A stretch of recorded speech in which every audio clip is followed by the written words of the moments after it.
Le second pilier, donc le pilier qu'on a appelé le pilier intellectuel, le pilier de la tête.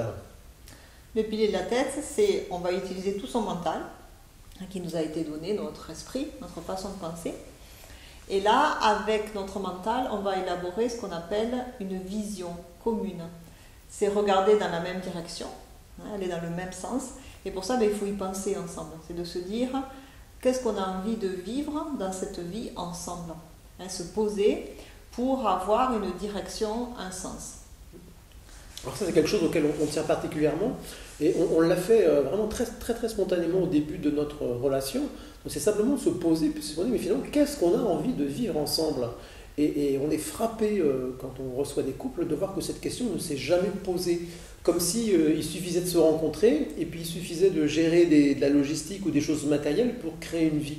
Alors nous, on pense que c'est complètement insuffisant et que c'est vraiment très bon et très utile, donc se donner une direction. C'est d'abord utile de le faire pour regarder dans quelle direction chacun a envie d'évoluer et comment, à partir de là, on va trouver une direction commune. Et ça, c'est vraiment très intéressant parce que parfois, il y a des différences de rythme au sein du couple. Par exemple, donc on habite depuis 3 ans dans une très belle région dans le sud-ouest. Et moi, ça faisait très longtemps que j'avais envie de partir en province. Et donc, il a été beaucoup plus long pour Sylvie d'avoir ce désir. Et donc, tout notre temps d'élaboration de notre vision commune autour de qu'est-ce qu'on voulait vivre de différent en quittant la région parisienne et en s'installant dans le sud-ouest, c'était quelque chose d'extrêmement riche. Et vraiment, cette vision commune, elle se traduit sous la forme d'un projet de vie. Et donc, le projet de vie est vraiment quelque chose qui est très utile et très bon et très agréable de faire en couple. Donc, dans le projet de vie, il y a qu'est-ce que vous voulez faire ensemble, quel type d'activité, qu'est-ce que vous voulez, comment vous voulez agir dans votre vie. Il y a aussi quelle personne vous voulez être, quelles qualités vous voulez développer voilà, à l'intérieur de vous et dans le couple. Mais il y a aussi tout ce que vous voulez aussi acquérir, avoir.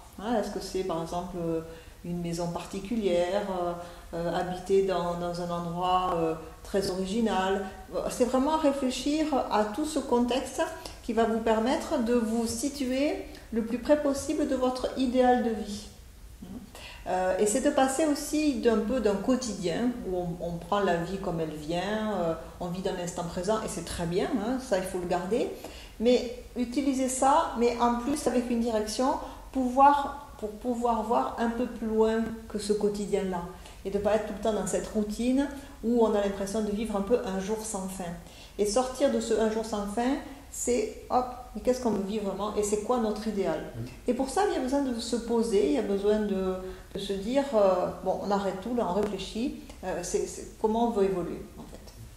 Oui, et dans un projet de vie, j'allais dire réussi, il y a des éléments qui concernent donc le couple lui-même, qui concernent aussi la famille, lorsque le couple a des enfants, et puis aussi des éléments qui concernent chaque membre du couple, parce que c'est important d'avoir à la fois vraiment une vision commune et puis un très grand terrain commun vers lequel on a envie d'aller, et puis que chacun puisse garder aussi sa spécificité, les choses qui l'intéressent lui, et que chacun ait une place individuelle au sein d'un couple.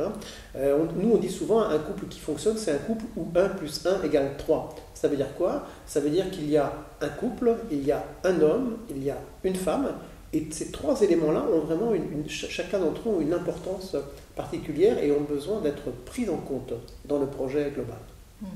Et puis bien sûr, un projet de vie, ça se situe sur du moyen long terme. Et puis voilà, c'est intéressant aussi de se donner un certain nombre d'objectifs court terme, d'objectifs au quotidien, tout simplement peut-être de changement ou de plaisir. À un moment donné, on a eu on a eu envie d'apprendre à danser, et donc, enfin surtout moi, parce que Sylvie, elle savait naturellement danser. En fait, si je suis très précis, c'est qu'elle a eu envie que je danse avec elle, et donc voilà, on s'est donné l'objectif d'apprendre à danser, et on a fait des cours de danse de salon, c'était il y a bien longtemps. Et voilà, ça c'est vraiment un objectif court terme, donc voilà, quelque chose qui nous fait envie, qui nous fait plaisir, et dans lequel on va s'engager l'un l'autre, parce que tout simplement ça nous fait plaisir. Et dans le projet de vie, il y a aussi réfléchir à combien de temps vous voulez consacrer à des loisirs aussi à votre travail.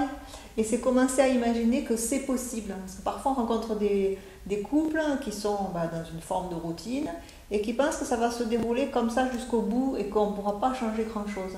Et les personnes nous disent, de toute façon c'est comme ça, on n'a pas le choix. Mais si, on a toujours le choix d'élaborer sa vie, de la construire et d'en changer et de la faire évoluer. Et dans le projet de vie, ça permet de faire ça.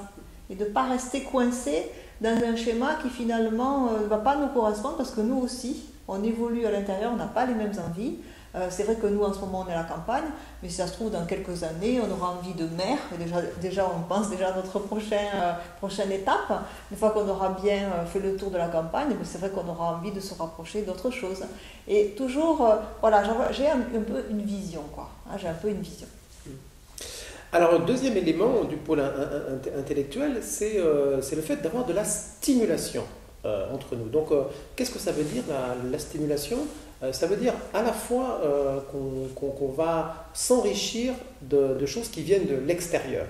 Alors, ça veut dire peut-être tout simplement des lectures, des informations, des films, qui vont nous permettre déjà de nous maintenir chacun d'entre nous un tout petit peu en éveil mental et en même temps d'avoir des occasions d'échanger, voilà, vraiment d'échanger des idées, d'échanger une manière de voir le monde, d'échanger des idées sur comment faire telle ou telle chose, etc.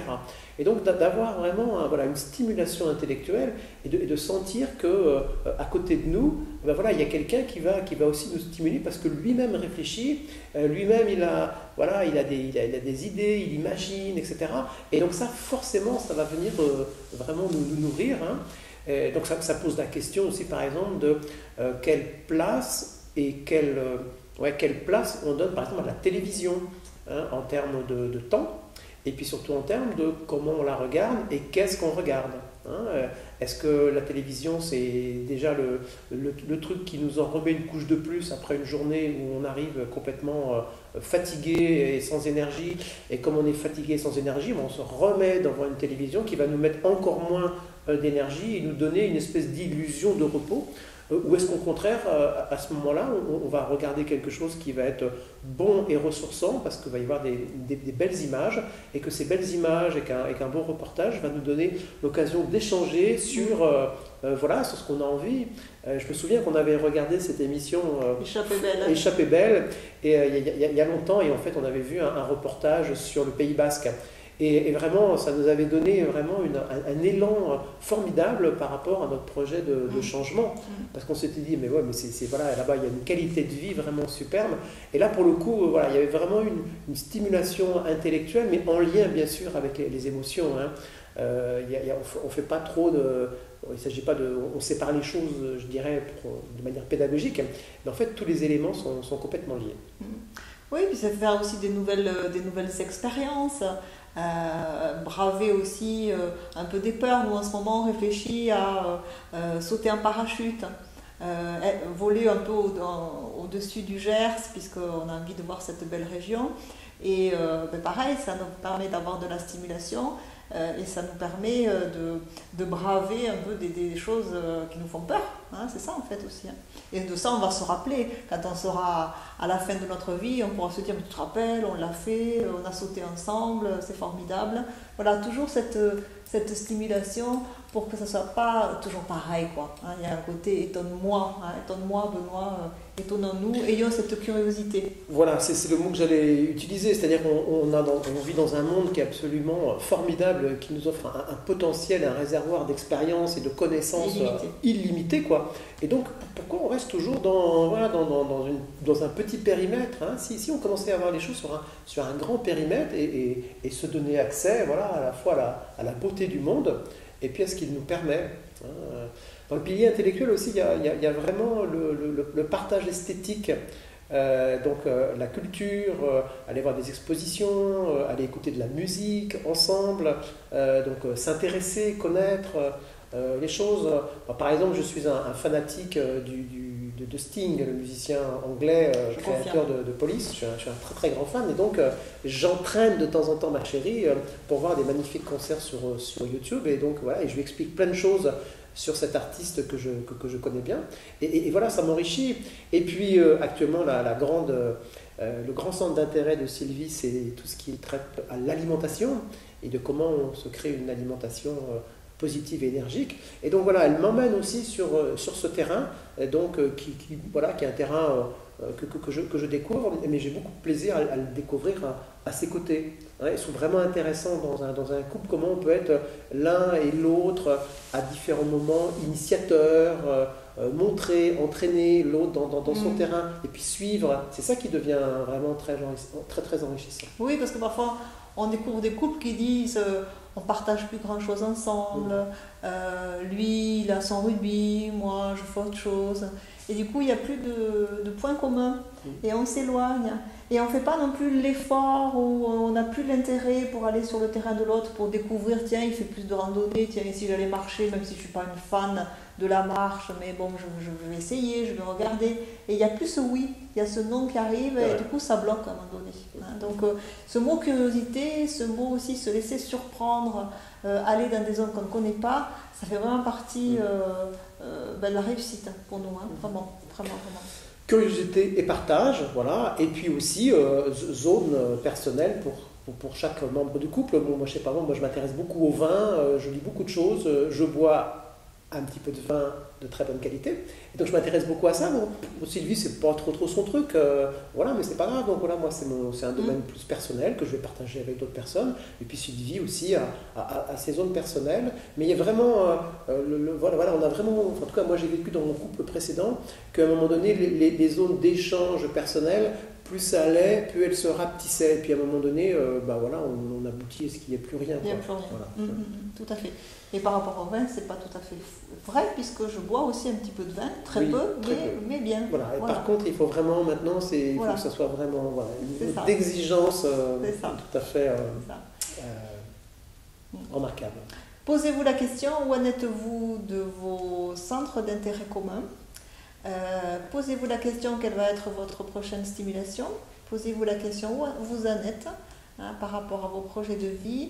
Et osez rêver un peu, hein, osez vous dire si tout était possible, s'il n'y avait pas une question ni de temps ni d'argent, ça serait quoi notre vie? Osez aller là dans cet univers, vous verrez que ça va vous apprendre beaucoup, beaucoup, beaucoup de choses.